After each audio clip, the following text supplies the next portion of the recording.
Hello. I'm making another random video, as I always do. I have thoughts that I think about every day, and when I wake up, sometimes I rehearse those while grounding outside or in the greenhouse with my bare feet on the grass. And the other day, Paul came outside and said, "Who are you talking to in the greenhouse?" I said, "I'm rehearsing a video." But then when I make the video, it is non-scripted. So I do what Jiddu Krishnamurti always used to do.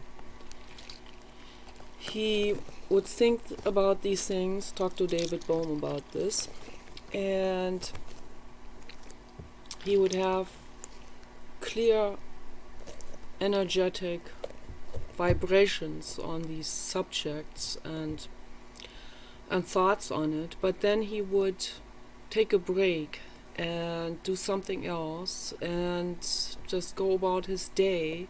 And when he was giving presentations or doing the talks with Dr. David Bohm and other people, and with Mrs. Symbolist, this is so funny, and with Pupul Jayaka and all these amazing people, then he would go into that conversation or into the presentation in front of many people. Sometimes he would go in there without any pre-written or prefabricated concepts about what he's going to say. He would just go in there with an open mind, with being with that what is in that very moment, and then he would just sit there for a moment, and then he would pick up on that what comes to his mind and what he thinks is necessary to talk about. So for me, for today, I would like to dedicate this video to Pickle and Zane, my friends on YouTube, my nice, I don't say beer because I don't drink, but my nice early evening rhododendron tea conversation friends, conversation buddies. So, and I want to tell you that I'm deeply grateful that you guys are there, because that means a lot to me. That has, these conversations with you guys have given me some mental fulfillment and some peace of mind, and it made me feel like I'm not so alone. It made me feel like Paul and I are not the only Robinson Crusoes stranded on the island of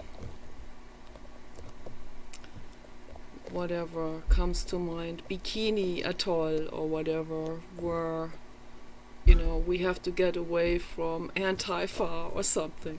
So there are other people out there, obviously, who feel the same way as we do, feel very strongly about it, and now he's in the video, but whatever.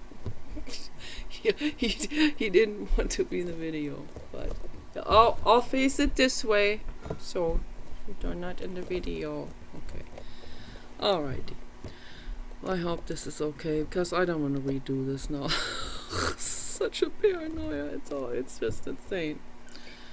So, but he doesn't do any social media at all. He doesn't even write to people at all. He just watches the news, or he reads the news all the time, and he needs to talk about it to someone, so then I have to put up with all this stuff that is happening in the world, which I really don't want to. I really want to avoid it, because I think that we create our own reality, and I'm very much into Teal Swan and Esther Hicks, and he's really against Esther Hicks, like so mega against Esther Hicks. It's like a red flag. But because he sees her like the corporate agenda or something. And maybe she is. Who knows? I don't know, really, who she really is or what her actual agenda is. But, and whether this whole thing that she's doing with the challenging, whether that is actually true, or not. But I listen to people. I listen to them very, very closely, to what they have to say. And I am very agnostic about a lot of things, and I'm not gonna just deny it right up front, because the stuff that she says it seems very, very valid to me, at least. Whether this is coming from outer space, that message, or whether this is just the universal truth of things, that we do create our own reality, and watching the news is not really creating a very good reality if we kind of, like, as Asterix always says, if we beat the drums of, and by the way, Paul was a drummer too his whole life. He was playing in country western bars in LA, and in the beginning I even helped him set up his drum sets in those places, in those dusty old man places. So, but then he quit playing drums. So anyway, so he beats the drum. He not only beat the drum in actuality, literally, he also beats the mental drum on the things that he doesn't want to see in the world. So, and I think that's a waste of time, really. And it's really also, that's what I wanted to say to Pickle, it's really a waste of time to beat the drum with the haters. You can give facts, and you can stand for those facts, and you can put those facts out there, and you do, that's what you do, and I so deeply appreciate that. And you're passionate about it. I very much appreciate this. I don't feel so alone with this whole thing. I do the same thing. But you have to keep in mind, before they make you tired and exhausted, before they make you really, really angry, where you feel like you have to go into your room and punch the pillow or something. Because I felt your agony over this last night. That seemed very, very exhausting, this entire conversation that you guys were in. So I don't struggle with these people anymore. I used to struggle with people a lot more in the past, but the more I meditate and the more I do introspection for myself, the less I struggle with people, because I see that struggling with anyone, whether it's my mother, for love, like for 55 freaking years. Mommy, love me, don't you see? I'm smart. It's never gonna get recognized. It's never gonna be appreciated. Why? Because they stick to their persona. They stick to the self-image that they have created, which is a frozen state of resistance against anything, against other people, against the idea that she has about some people, the idea she has about my brother, the idea she has about me.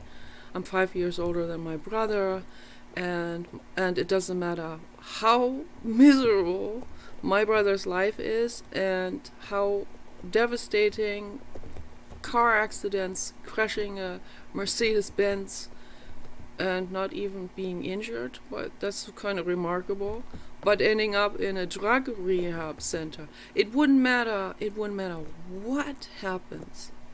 He is the man, and I am, as I always call myself, because that's the energetic vibration that they give to me. I am the chewing gum clown. Okay, that's kind of, I don't know. It just felt like this is how they view me. They view me as the chewing gum clown. And I wrote a poem about this in German, and I sent it to my brother. I said, I am the chewing gum clown who is never, ever going to adapt, no matter what's going to happen. If you want me to adapt to your neurotic prestige society, I'm not going to do it.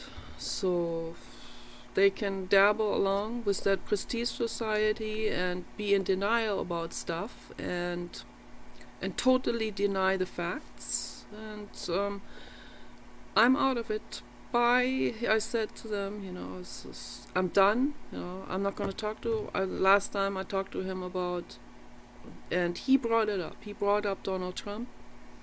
And in Germany, it's like the entire country is now. It's like it's the Democratic Party. The entire country of Germany has become the Democratic Party of the United States. It is true.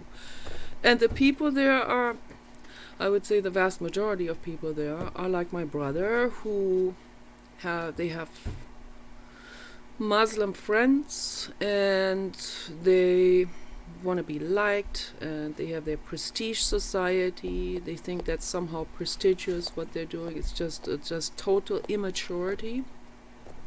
And they adhere to images, and these images are also connected to that society that basically has them on the leash, mentally. So it's they are this is one thing, one energetic vibration. They identify themselves with whatever, the noble person, or the intellectual. I find that so incredibly ridiculous. It's like, this is so anti-intellectual. It couldn't be any more anti-intellectual. The way my brother was. And then when he brought it up with Donald Trump. So why do you like Donald Trump? So we had this Google Hangout conversation, and his eyes, they were getting more and more angry, and I could see in the corner of the video my own eyes were like, I was getting scared. He had a drumstick in his hand. It was like, again, interesting, the symbol again, beating the drum of a situation that isn't even, of some kind of shadow enemy that isn't even an enemy. But they have been told that Donald Trump is the enemy. And I come from this democratic country where the ultra right-wing party, CDU, is as left-wing as you could possibly imagine. It couldn't be. I mean, the only benefit that came out of that is environmental protection and somewhat animal rights, but the rest, throw it away. It's completely useless. It's Stockholm syndrome to the worst. And that's what they all have in common. The European countries, they are on board with this thinking of, those poor people, they have been so wronged by Adolf Hitler. Now we need to hold the other cheek, and we need to make it right. We need to let all of them in, and we need to let them create a government within the government. This is what's happening in Germany now. The Muslims have their own Sharia law government within the German government.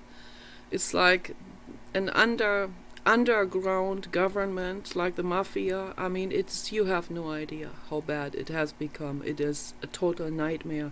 And I am deeply concerned and deeply worried about this. And what we see here is basically, that's just the tip of the iceberg. You know, if you, this is now so visible here in this country with the riots, only because there is an entire ice block underneath that has built itself up to the point where we're seeing now these kind of effects here in this country. And that was very scary for me to see this, because I kind of hang on to this country as my good nanny, you know. So it's like, nanny, please don't let the Muslim agenda run you over. Please don't do it, and don't let them put the chador on you. You know, we don't want that to happen. So all of this is extremely scary. These are my two comforters, comfort friends. This is very good, you know, for the nerves to do these kind of things. These are two unicorns from the Dollar Tree store, and I absolutely love this. Absolutely love it. And today I'm gonna watch some ASMR videos. My favorite ASMR girl is a girl, I think she is under 18. Her name is Madi ASMR. I recommend that to everyone. If you want to calm down your brain, she's an angel. She's here a beautiful princess. She's here to give us some calmness of mind. This reminds me a little bit of that strawberry this is not a liquor, but alcohol-free syrupy juice that my grandmother used to make. Looks a little bit like that. She always made her homemade strawberry and raspberry juices. They were so sweet and so super. This is really something for the senses and also for the hands, you know, to squeeze the tension out of it. And very important, also go outside every day and put your bare feet onto the grass or the cement. You know, it has to be a stone cement. That is very important. Or onto, like, if you have stepping stones, or some people have tile, like terracotta tile ground outside in the garden or in the driveways. You know, you can put your feet onto that. It's very, very, very good. It grounds your energy. When we wear shoes, and that's the dilemma of the civilization that happened, is when they started to make rubber soles, because that disconnected us from the earth. So, and also homes and high-rise buildings and all of these things, that completely disconnects people from Mother Earth. And this is not just a spiritual type of thing that I'm talking about. This is actually science-based. Our bodies are running on electricity almost, you know, it's an electromagnetic thing, you know. Our nerves, they are giving out action potentials, and they function very similar to electric cords. So there's a lot of activity, and this can get very ungrounded, and people have gotten very sick because of that. There are documentary films on YouTube about this that I highly recommend. If you put into the YouTube search grounding or earthing, okay, there are documentary films, and they gotten a prize for those documentary films. There are physicians on board that have confirmed this. They've done a lot of research on this, and when you ground your bare feet onto the grass in particular, or into sand, or into earth's soil, and that's directly on the ground of the earth, or in the forest, that'll be fantastic. If you do that, then this static electricity in your body will actually will flow out, and it will be balanced out with the wholesome electromagnetic flow from the earth. So the earth has very, very wholesome whole magnetism that goes into the body, and that completely balances out this static electricity in the body, and that is absolutely fantastic and wonderful. And when we were traveling with our former dog Samantha, we were staying in Reno for like 2 weeks or something. That was late April 2005, and because the motorhome was not grounded, and there were these real high dry desert winds going around, and they were carrying static electricity with them. And so in the motorhome, whenever I got near metal parts, like at the stove for example, or like the cabinet knobs that were made out of metal, if I just got this close to the metal, there would be a deep blue lightning coming out and going into my skin, into my bones, into my entire body, and would just electrocute me, and it would hurt real bad. And that happened so many times that I said, no, there's no way we can continue on the 395. We have to go back to the ocean. I have to get the moist ocean air, and because that ocean air that carries these so-called negative ions, it carries this grounding energy with it, and that would balance things out again, and it did. So I liked the desert better in terms of people. The people are different in the desert, so I prefer the desert. I also like the environment. I like wide open spaces. I like to be at the ocean, of course, because then I can look over the wide open ocean. That's wonderful. But all these residential areas along the Pacific Coast Highway, that's all like really congested and built out, and just way too many people and arrogant people. So, and that's what I want to avoid. So that's why I'm really happy that I met you guys, because you are down to earth and you're not arrogant. You have huge brains. You have compassion.